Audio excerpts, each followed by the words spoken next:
আজকে আমাদের এখানে হাটবার, তো আজকে আমি নিয়ে এসেছি একটা বড় তেলাপিয়াই বলো বা লাইলেন্টিকারি বলো সেটা, তার সাথে আছে কিছুটা চেংো মাছ। তো এখন মাছগুলো ভেজে নিই। ফার্স্টেই তো আমি কিছুটা ভাজাভুজি করেছি, তারপরে সেই কড়ার মধ্যে তেল দিয়ে মাছটা ফার্স্টে ভেজে নিচ্ছি। আজকে কিন্তু চেংো মাছ মানে ইউজুয়ালি আমাদের এখানে সবাই ঝাল বা এরকম টাইপেরই রেসিপি করে খায়।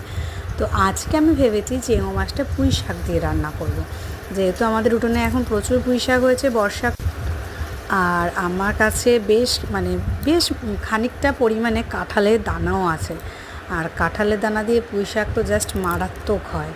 তো এই যে তরকারিটা হয়ে গেছে, তরকারিটা নামানোর একটু আগে আমি মাছগুলো দিয়ে নেবো, দিয়ে একটু ফুটিয়ে নেবো যাতে মাছের ফ্লেভারটা পুরো পুঁই শাকের মধ্যে ঢুকে যায়। এটা কিন্তু হবার পর খেতে কিন্তু জাস্ট ওয়াও হয়েছিল, ওয়াও। তোমরা যারা কোনোদিন চেংো মাছ দিয়ে পুঁই শাক ট্রাই করোনি তাদের কাছে আমি বলবো একবার জাস্ট ট্রাই করে দেখো, তোমরা চেংো মাছের ঝাল খাওয়া ভুলে যাবে, এবার থেকে পুঁই শাক দিয়েই খাবে।